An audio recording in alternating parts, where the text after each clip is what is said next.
지금 우리 성탄절 맞이해서 준비들 할 것들이 많이 있으신데요. 또 우리 또 이 시간을 통해서 또 우리들에게 또 유익한 시간 갖기 원합니다.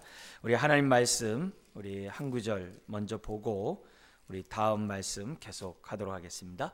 에베소서 1장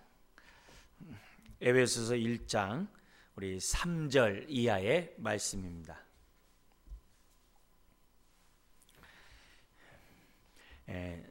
신약 309페이지 에베소서 1장 3절 이하의 말씀, 우리 한번 3절만 한번 읽겠습니다.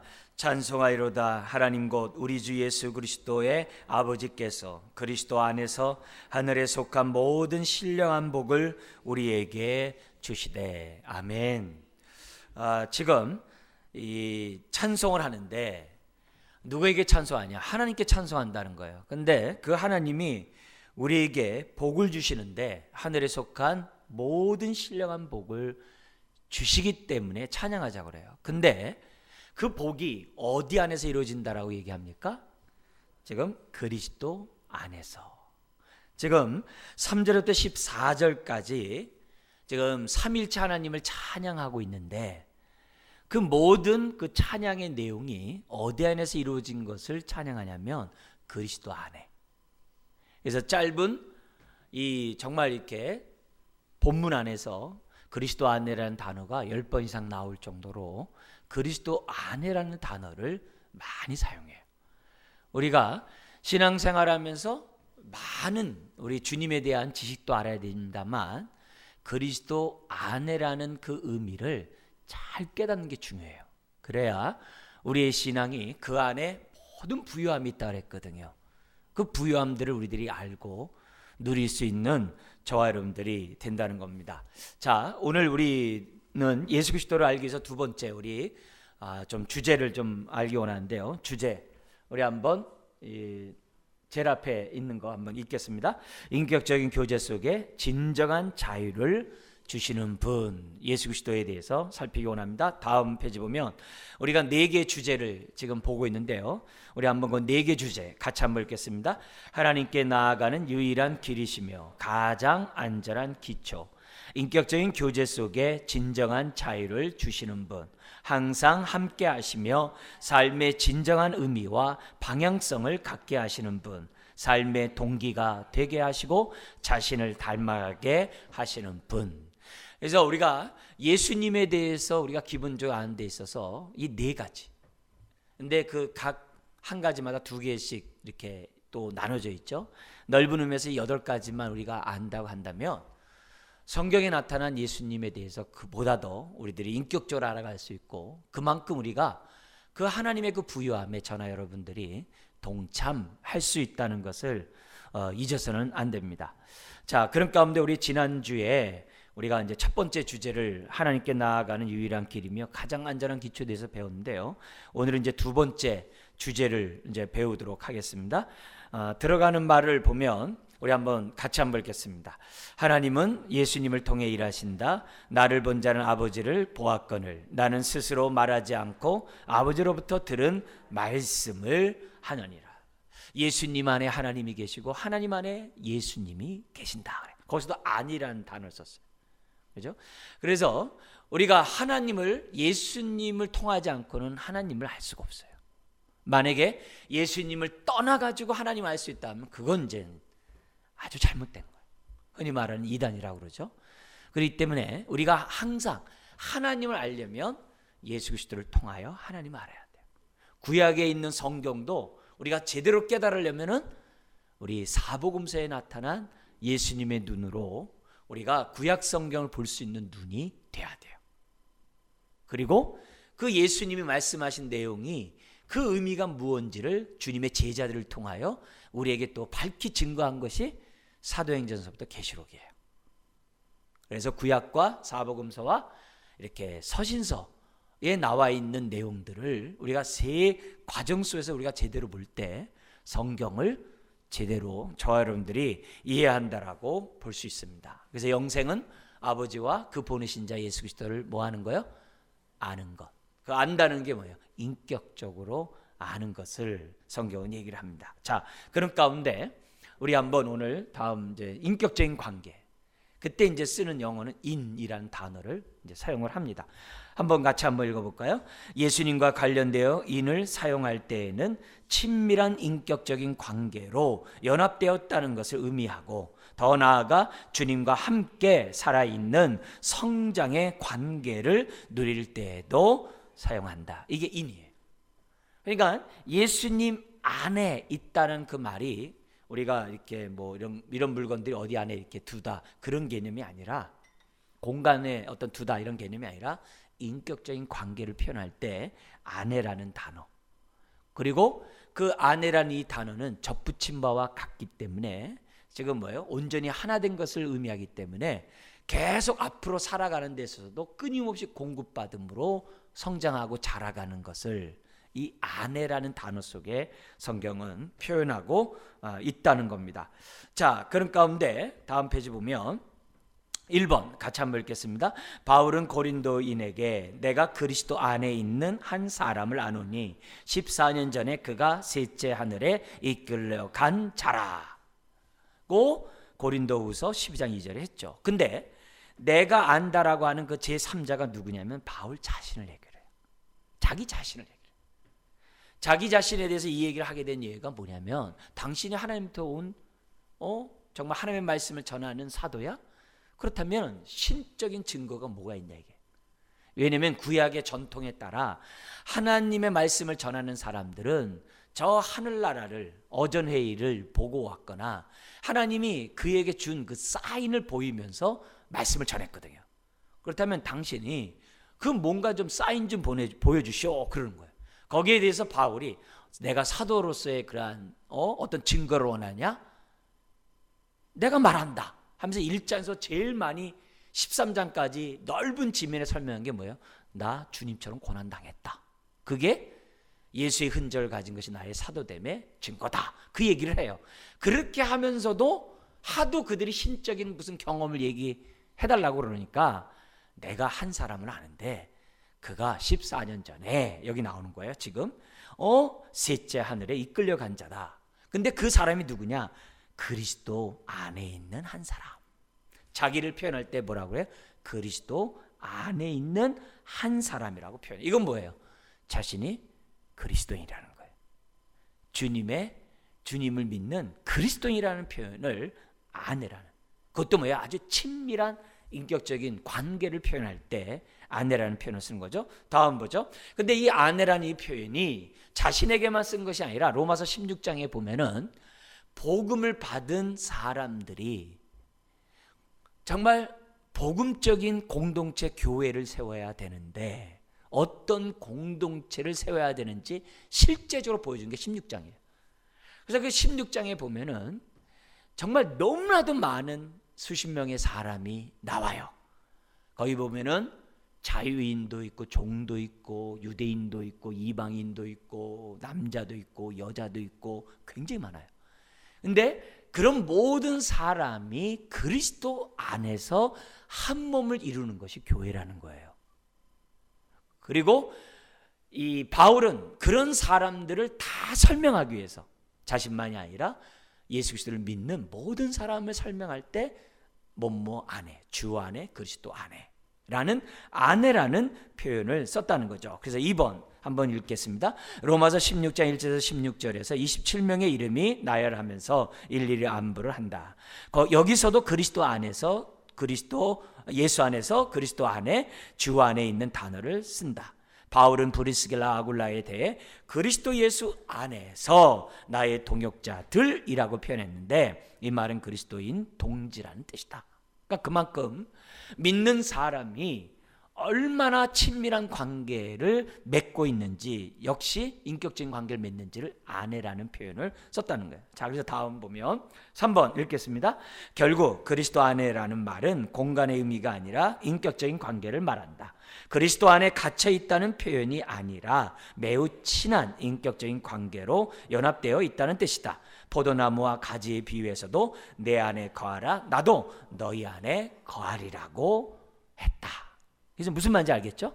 아주 뗄래야 뗄 수 없는 그런 관계를 표현할 때 아내라는 표현을 썼다는 거예요. 자, 그러면서 이 아내가 연합인데 이 연합에 대한 이 모델로서 두 가지를 네 번째 씁니다.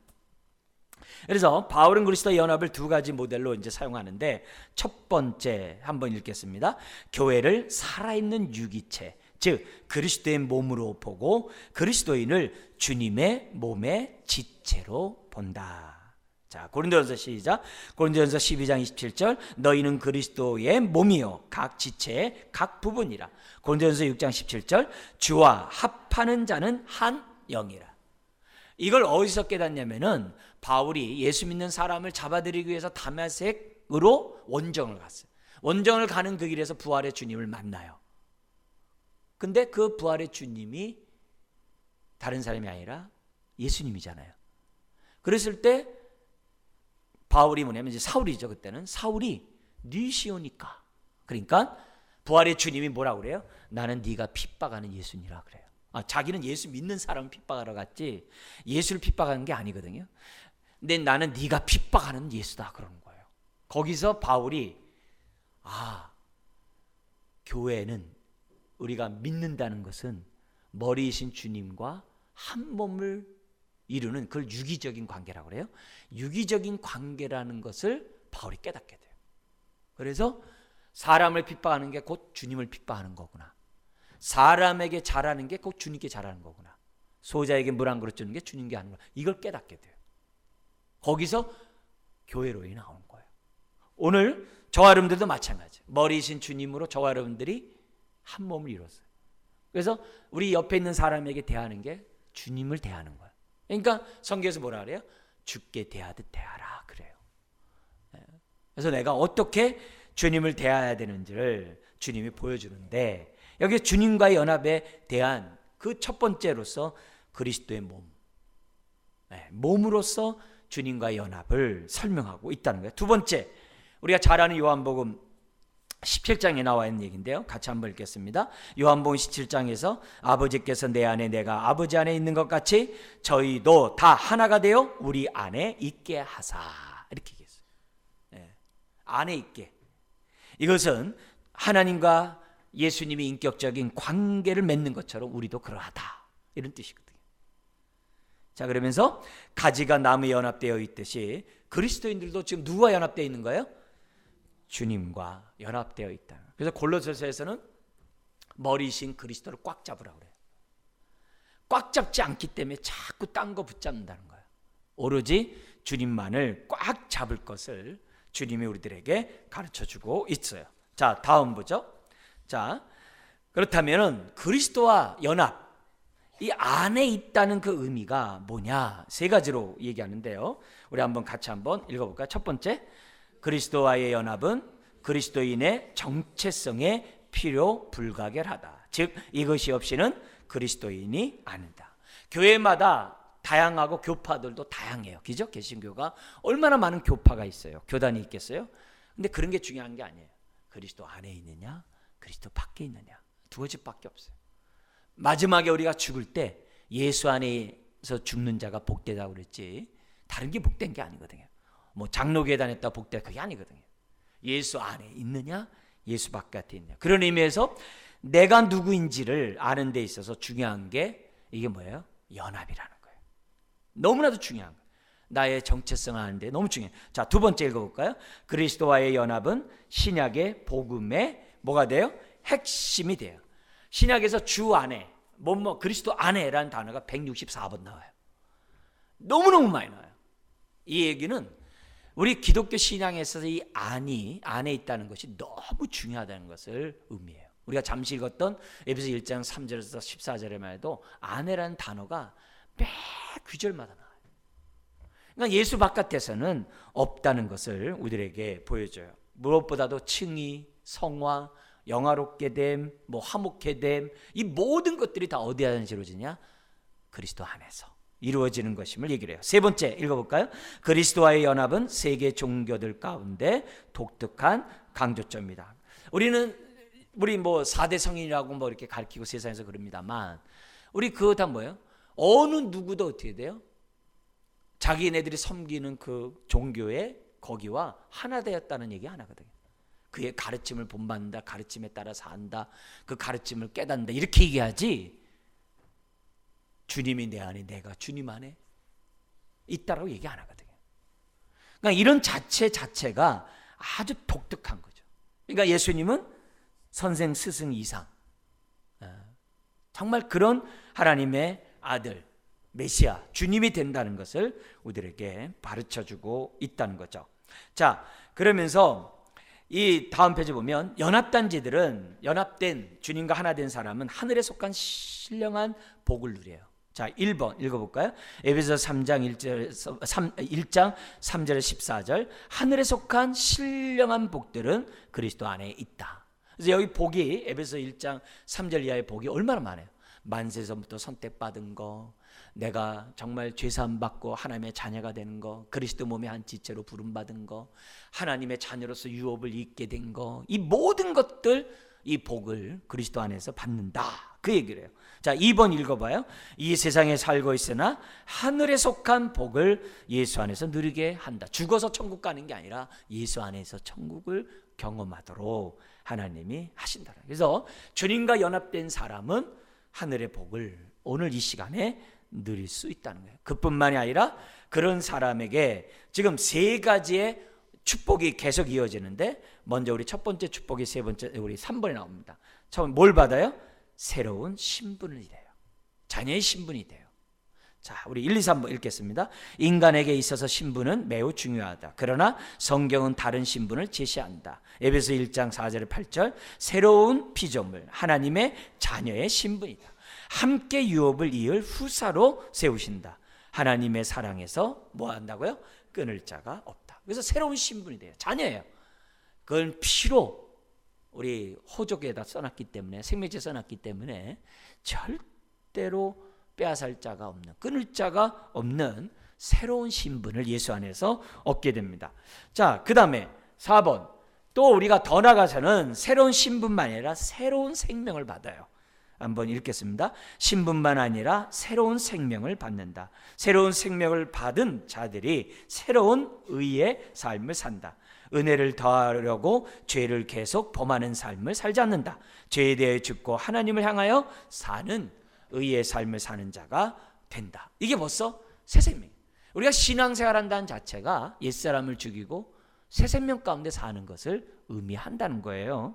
그래서 그런 생명을 예수 안에서 우리들에게 주어진다는 거죠. 자, 그 다음에 다섯 번째, 한번 또 뭐가 생깁니까? 새로운 공동체가 예수 안에서 생깁니다. 한번 읽겠습니다. 그리스도 안에라는 말은 개인적으로만 의미하지 않고 공동체의 의미도 있다. 아담 안에서 죽은 모든 사람이 죽은 것 같이 그리스도 안에 모든 사람이 삶을 얻으리라. 갈라디아서 3장 28절, 유대인과 이방인이 예수 안에서 하나가 되는 새 언약 공동체가 예수 안에서 이루어지게 된다는 거예요. 그래서 예수 믿고 제사함 받고 하나님의 자녀가 되는 순간에 새로운 신분, 새로운 생명, 새로운 공동체를 얻게 된다는 거예요. 자, 정리 한번 해볼게요. 한번 읽겠습니다. 그리스도 안에 인격적으로 유기적으로 주님과 연합되어 있다면 하나님은 복들을 우리에게 주시는데 새 신분, 새 생명, 새 공동체를 얻게 된다, 이렇게 된 거예요. 그래서 새로운 신분으로서 하나님과 올바른 관계, 새 생명으로서 성령으로 날마다 새로워지고, 새 공동체로서 우리는 한 가족이 되는 은혜가 있다는 거예요. 자, 근데 그 다음 또 정리를 보면 연합에는 뭐가 따라온다고 그래요? 성장이 자연스럽게 따라와요. 왜요? 진액을 빨아들이니까. 가지가 열매를 맺는 거예요. 그래서 장성한 분량까지 자라가야 하고 연약한 자들의 약점을 감당하는 강한 자들로 자라가게 되고, 그래서 과실을 맺는 거죠. 우리 또 굵은 글씨 읽어볼까요? 예수 안에서 하나님의 임재를 누리고 하나님의 생명과 능력을 뭐 한다고 그래요? 공급받게 된다. 그게 뭐예요? 예수 안에서 누리는 축복이에요. 그러니까 우리가 예수 그리스도를 믿는다는 것이 예수 그리스도 안에 거한다는 것을 의미하는 거고, 예수 안에 거한다는 것은 주님과 친밀한 인격적인 관계를 누리게 됐다는 것을 우리에게 보여줍니다. 그래서 그렇게 예수 안에 있는 자에게는 새로운 신분, 새로운 생명, 새로운 공동체가 우리에게 주어진다는 것을 가르쳐주고 있는 거예요. 그러니까 저나 여러분들은 지금 어디 안에 있는 겁니까? 예수 안에 있는 거예요. 그래서 우리가 지체를 대하는 것이 곧 주님을 대하는 것임을 잊지 않을 때 우리가 예수 안에 있는 것에 대한 의미를 깨닫는 거죠. 다음, 우리 네 번째 우리가 크게 볼 수 있는 거, 가장 자유로운 구성. 여기에는 이제 영어로 언더라는 단어 써. 예수님 아래, 예수님의 통치 아래, 예수님의 말씀에 순종할 때 우리들에게 진정한 자유가 있다는 그런 의미를 우리들에게 지금 가르쳐주고 있습니다. 자, 1번 우리 한번 읽어볼까요? 다른 사람 아래 있다는 개념은 좋게 여기는 사람이 아무도 없다. 세상에서는 아래에 있다는 것은 통제와 지배를 받는다는 의미이다. 더구나 포스트 모더니즘 시대에는 권위를 인정하지 않고 있기 때문에 아래라는 단어는 부정적이다. 그래서 오늘날의 시대에는 권위를 인정하지 않잖아요. 부모의 권위도 인정하지 않아요. 옛날에는 선배 그러면 권위도 있고 그러는데 그런 거 윗사람에 대한 권위가 지금은 없어요. 너는 너고 나는 나요. 그냥 이런 의미 속에서 지금 살아가고 있기 때문에 우리가 그리스도 안에 있을 때 행복이 있습니다 그러면 넌센스라고 그래요. 그리스도의 지배 아래 있을 때 행복이 있습니다. 말 같지 않은 소리 하지 말라고 지금 세상에 얘기합니다. 그러나 역사 이래로 예수 그리스도 안에 진정한 자유가 있다는 것을 성경은 가르쳐주고 있다는 거죠. 다음 페이지 보죠. 한번 읽어볼까요? 기독교는 주의 권위에 복종하고도 진정한 자유를 누릴 수 있다고 말한다. 폭적은 자유를 배제하고 인간성을 말살하지만 굴욕과 두려움이 있지만 참된 권위는 자유를 보장한다. 이게 다른 거죠. 이게 다른 거죠. 그 다음 B번, 성경은 권위와 복종을 말하지만 동시에 뭘 말해요? 자유를 말하고 있다. 참된 권위를 주님이 갖고 계시기 때문이다. 이게 이제 굉장히 중요한 거죠. 뭐 예를 들기 위해서 뭐냐면 기차는 레일 위에서 제일 자유롭다. 레일을 벗어나면은 자유가 없다. 뭐 이렇게 예를 듭니다만은 어쨌든 우리가 그리스도의 통제하에 있을 때 진정한 자유가 있다는 것을 성경은 얘기합니다. 다음 페이지 보면은 한번 3번 읽어볼까요? 주님의 권위는 십자가와 부활을 통해 주어졌다. 이렇게 돼 있어요. 예수님이 왜 그런 권위를 갖게 되는가? 모든 만유의 주, 만주의 주, 만왕의 왕으로서의 권위를 갖게 되는가? 다른 게 아니라 십자가와 부활을 통해 주어졌다는 거죠. 빌립보서 2장 9절에 11절은 뭐죠? 주님이 하나님과 동등됨을 여기지 아니하시고 자기를 비워 종의 형체를 가지고 이 땅에 내려오실 뿐만 아니라 죽기까지 복종하니까 하나님이 어떻게 돼요? 그를 다시 살리셔서 하나님 보좌 우편에 앉게 하셨고 하늘에 있는 것이나 땅에 있는 것이나 땅에 있는 것이 다 땅 아래 있는 것이 그에게 무릎을 꿇고 뭐라고 고백함으로? 주라고 고백함으로 누구에게 영광 돌려요? 하나님 아버지께 영광을 돌리게 함이라 라는 게 빌립보서예요. 그러니까 예수님이 우리가 정말 예수님의 통제와 예수님의 그 말씀에 순종하는 이유는 다른 게 아니에요. 그분이 만왕의 왕이거든요. 죄와 사망의 권세를 파하신 만주의 주이시거든요. 더구나 에베소 1장 19절 23절 같이 읽어볼까요? 십자가와 부활하심으로 만물을 복종하게 하시고 또 교회 뭐가 돼요? 할렐루야죠. 그리고 그 머리로 우리가 연결되어 있다는 거죠. 또 다음 페이지 4번 읽겠습니다. 주님의 권위는 우리를 새롭게 하시는 권위다. 주님의 권위 아래에서 우리는 참된 만족과 자유를 만끽한다.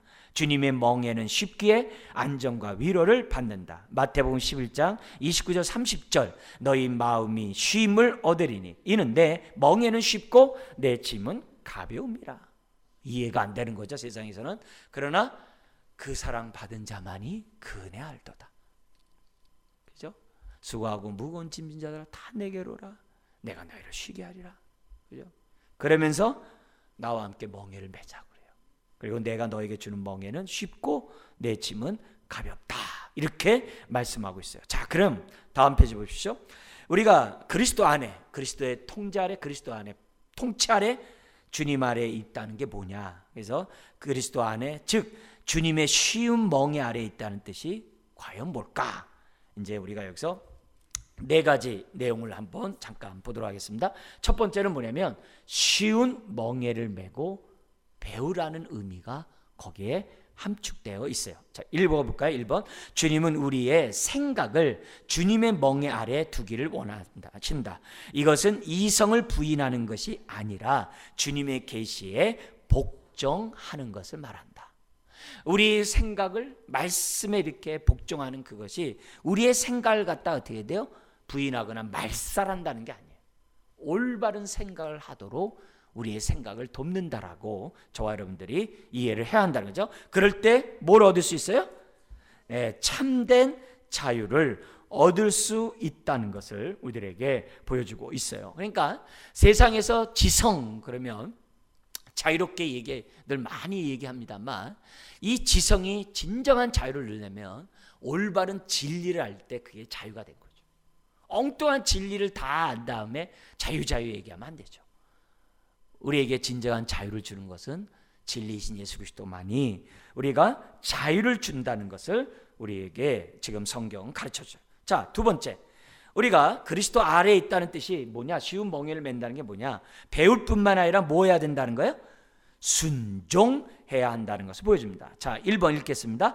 예수님은 제자들이 자기 가르침을 믿을 뿐 아니라 명령대로 순종하기 원하신다. 요한복음 14장 15절에서 21절 너희가 나를 사랑하며 나의 계명을 지키리라. 나의 계명을 가지고 지키는 자라야 나를 사랑하는 자다.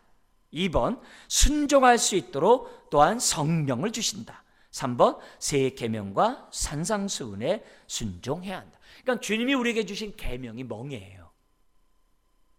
계명이 멍에예요. 근데 그 계명에 순종하는 것이 우리에게 뭘 준다는 거예요? 자유를 줄 뿐만이 아니라 또 순종할 수 있도록 뭐까지 준다고요?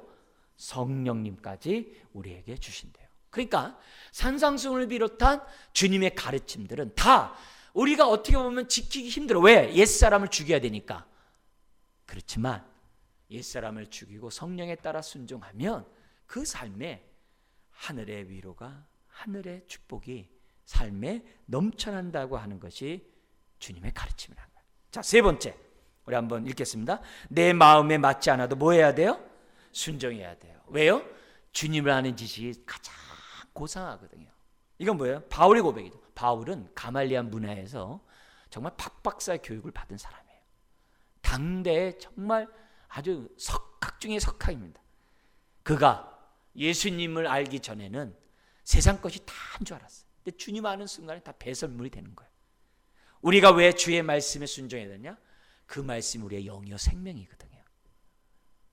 순종할 때 하나님의 은혜가 있어요. 자, 2번 읽어볼까요?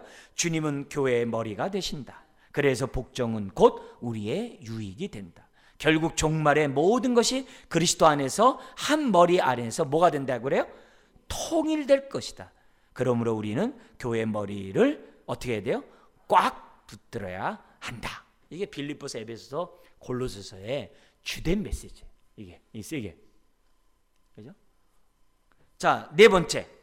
진정한 자유와 만족은 그리스도 멍에 아래 있음을 알라. 자, 1번 한번 읽겠습니다. 우리의 생각은 올바른 진리의 권위 아래 있을 때 자유롭다. 사람의 생각이 거짓을 믿는다면 자유하지 않다. 오히려 망상과 오류의 굴레 아래 놓인다. 그러잖아요. 그래서 내가 올바른 진리를 갖고 있지 않으면 막 염려, 근심, 걱정 막 너무 많죠. 상상의 나래를 막 펴서 좋은 것 같지만 얼마나 힘들어요. 근데 올바른 진리의 말씀을 가지고 우리가 여기 나온 것처럼 생각을 하면 그 올바른 진리가 우리를 많은 염려와 고통에서 자유롭게 한다는 것을 보여준 거예요. 그래서 비번에 보면 생각은 진리를 믿을 때에만 뭐가 있다는 거예요?